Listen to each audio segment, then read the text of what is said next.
పితా పుత్ర పవిత్రాత్మ నామమున ఆమెన్. ప్రభు మీతో నుందురుగాక, మీ ఆత్మతో నుందురుగాక. పునీత మత్తయ్య గారు వ్రాసిన సువిశేషములోని భాగము. ప్రభువా మీకు మహిమ కలుగునుగాక. 9వ అధ్యాయము 14వ వచనం నుండి 17వ వచనం వరకు. యోహాను శిష్యులు యేసును సమీపించి, మేము పరిసయ్యులు కూడా తరచుగా ఉపవాసం ఉందుము గాని మీ శిష్యులు ఎన్నడూ ఉపవాసం ఉండరేలా అని ప్రశ్నింపగా, పెండ్లి కుమారుడు ఉన్నంత కాలము పెండ్లికి వచ్చిన వారు ఎలా చింతింతురు? పెండ్లి కుమారుడు వారి వద్ద నుండి కొనిపోబడు దినములు వచ్చును, అప్పుడు వారు ఉపవాసము చేయుదురు. ప్రాతగుడ్డకు మాసిక వేయుటకు క్రొత్త గుడ్డను ఎవడు ఉపయోగించును? అట్లు ఉపయోగించిన క్రొత్త గుడ్డ కృంగుట వలన ఆ ప్రాతగుడ్డ మరింత చినిగిపోవును. క్రొత్త ద్రాక్షారసమును ప్రాతతిత్తులలో ఎవరు పోయుదురు? అట్లు పోసిన ఎడల అవి పిగులును, ఆ ద్రాక్షారసము నేలపాలగును, తిత్తులు నాశనమగును. అందువలన క్రొత్త ద్రాక్షారసమును క్రొత్త తిత్తులలో పోయుదురు, అప్పుడు ఆ రెండును చెడిపోకుండును అని యేసు సమాధానమొసగెను. ఇది క్రీస్తు సువిశేషము. క్రీస్తువా మీకు స్తుతి కలుగునుగాక. ప్రభునందు ప్రియ దేవుని బిడ్డలారా, ఈరోజు మనం చదువుకున్నటువంటి సువిశేషంలో ఉపవాసం గురించి మాట్లాడుకుంటున్నాం. ఉపవసిస్తారు. యూదులు ప్రతి వారం 2 సార్లు ఉపవసిస్తారు. ముఖ్యంగా సోమవారం, గురువారం ఈ 2 రోజుల్లో వాళ్ళు ఉపవాసం పరిసయ్యుల చట్టం ప్రకారం, మోషే ధర్మశాస్త్రం ప్రకారం వాళ్ళు ఎప్పుడు ఉపవసించేవాళ్ళు. 2 సార్లు ఉపవసించేవాళ్ళు. మనం గమనిస్తే ఉపవాసం అన్ని మతాల్లో ఉంటుంది. రంజాన్ అని చెప్పేసి ముస్లిమ్స్ దానికి ముందు ఉపవసిస్తారు. మన హైందవ సహోదరులు ఉపవాసం చాలా రకాలుగా చేస్తారు. మన క్రిస్టియన్స్ దురదృష్టవశాత్తు దీన్ని తపస్కాలానికో ఒక కాలానికో ఫిక్స్ చేసేసారు. కానీ ఉపవాసము అనేది ఒక మంచి ఆలోచన. ఉపవసించటం అనేది మంచి ఆలోచన. ఉపవాసము అంటే ఏంటి? ఉపవాసము దగ్గరగా జీవించటము.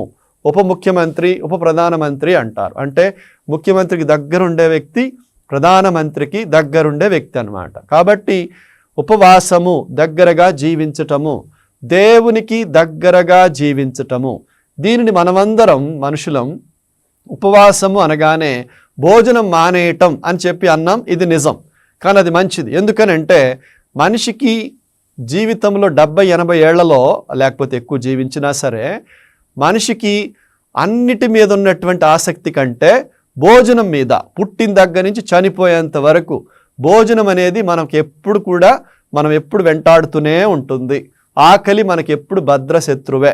కానీ భోజనంతో మనిషి ఎక్కువ ఆనందిస్తాడు. నాలుకతో తినటం ద్వారా ఎక్కువగా ఆనందిస్తాడు. కాబట్టే మనం ఆలోచించాలి. ఉపవాసం అంటే బేసిక్గా ధనము, అధికార వ్యామోహము, అందచందాలు ఇవి కాకుండా భోజనానికి ఎక్కువ మనం దీన్ని లిమిట్ చేసామన్నమాట. కానీ ఉపవసించటం చాలా మంచి ఆలోచన.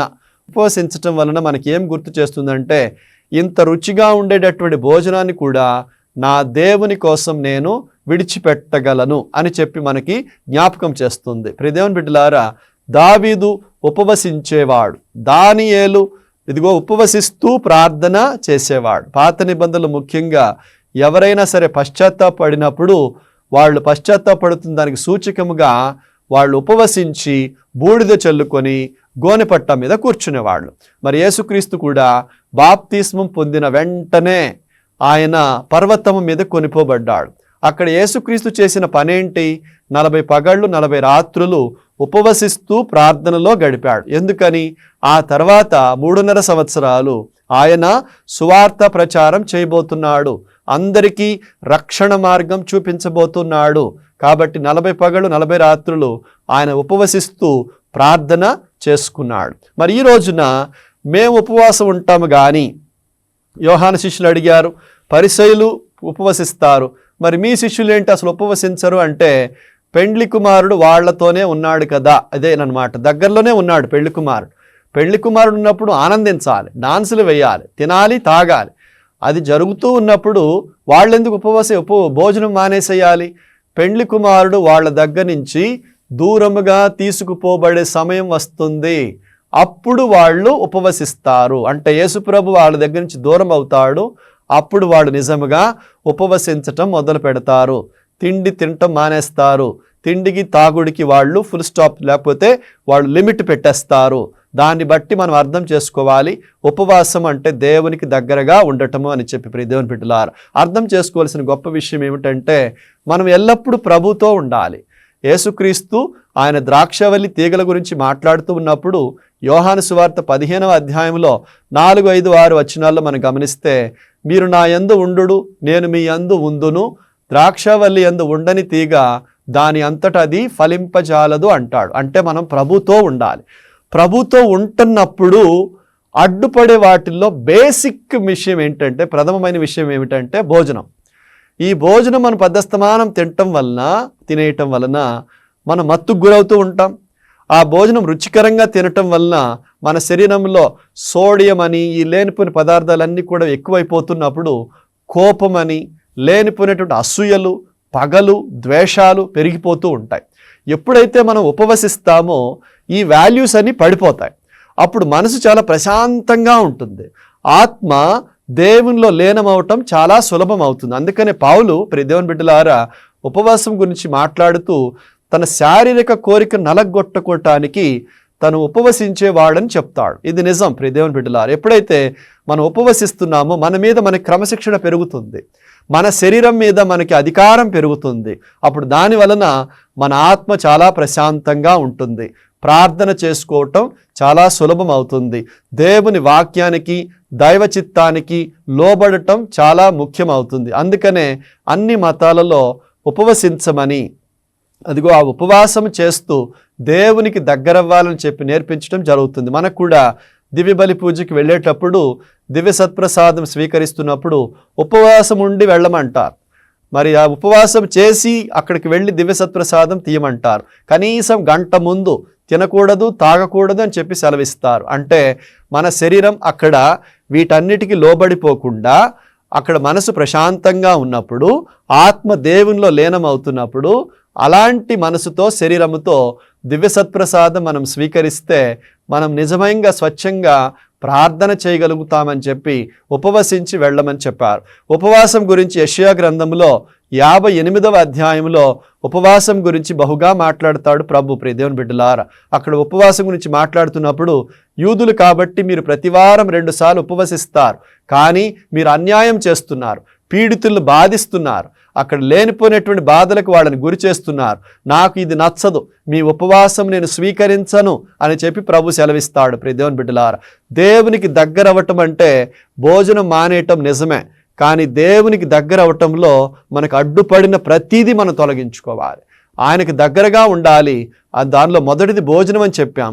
కానీ తర్వాత ఏదైనా సరే ప్రియ దేవుని బిడ్డలారా, ఆయన నుంచి మనల్ని దూరం చేసేటటువంటి వ్యసనాలు కానీ, టీవీలు, సీరియళ్ళు కానీ, సినిమాలు కానీ, మనకున్న వ్యసనాలు కానీ, ఆనందాలు కానీ, అవి ఎప్పటికీ మనల్ని అడ్డగించకూడదు.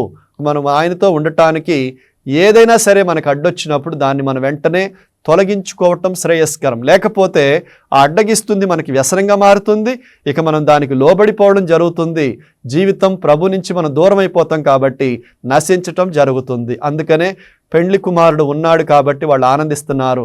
మనం దేవునితో ఉంటున్నాం కాబట్టి అడ్డం వచ్చిన ప్రతీది కూడా మనం తొలగించుకొని ఆయన్ని మనం ఎల్లప్పుడూ స్వీకరించడానికి సిద్ధపడాలి. ఇస్కారియోతు యేసుక్రీస్తుని పట్టించాడు, కానీ యేసుక్రీస్తుని పట్టించిన తర్వాత ఒక్కరోజు కూడా ఉండలేకపోయాడు. ఆత్మహత్య చేసుకొని తన జీవితాన్ని అంతమొందించుకున్నాడు. ప్రభుతో ఎల్లప్పుడూ ఉండటానికి ప్రయాసపడదాం, ఉపవసిద్దాం. అదిగో ప్రార్థన చేసుకుంటూ ఆయనతో మనకున్న బంధాన్ని ఎల్లప్పుడూ దృఢపరుచుకోవటానికి ప్రయాసపడదాం. తలల వంచి కళ్ళు మూసుకోనండి, చిన్న ప్రార్థన చేసుకుందాం. కృపామయుడా, పరిశుద్ధమైన మా తండ్రి, ఈ రోజున ప్రభువా ఉపవాసం గురించి మాకు నేర్పించున్నావు. ప్రభువా, మీకు దగ్గరగా ఉండటానికి నాయన మేము ఎల్లప్పుడూ ఆశపడుతూ ఉండగా ఈ ప్రక్రియలో మాకు అడ్డు వస్తున్నటువంటి విషయాలను త్యాగం చేయటానికి ప్రభువా నీ శక్తిని, బలాన్ని మాకు ఎల్లప్పుడూ దయచేయండి తండ్రి. భోజనముతో పాటు లోకంలో ఉన్న అనేక రకాలైన వ్యసనాలు మమ్మల్ని అందరినీ కూడా మీకు దూరం చేస్తూ, రక్షణకు దూరం చేస్తూ ఉండగా ప్రభువా నీకు దగ్గర అవ్వటానికి మేము చేస్తున్నటువంటి ప్రయత్నంలో మాకు ఎల్లప్పుడూ తోడుగా ఉండడు నాయన. సదా ప్రార్థన చేసుకుంటూ పరిశుద్ధ వాక్యం ప్రకారం జీవిస్తూ నీతిమంతమైన జీవితాన్ని జీవించే భాగ్యాన్ని మాకందరికి కూడా ప్రసాదించండి తండ్రి. ఈ సందేశం ఆలకిస్తున్న ప్రతి బిడ్డను కూడా దీవించమని, నిరంతరం నీ కృపలో బిడ్డలను బలపరచమని, మరి కుటుంబాలు అద్భుత కార్యాలు నెరవేర్చి బిడ్డను ఎల్లప్పుడూ ఆదరించమని యేసు పరిశుద్ధ నామమున అడిగి బ్రతిమాలి వేడుకొంచున్నాము తండ్రి, ఆమెన్. గుణదల మాత మా ఆశ్రయం, కరుణామయీ నీవే మా జీవనం, విజయవాడ వెలుగై నిలిచినవే మరియమ్మ, నీవే మా ధైర్యం.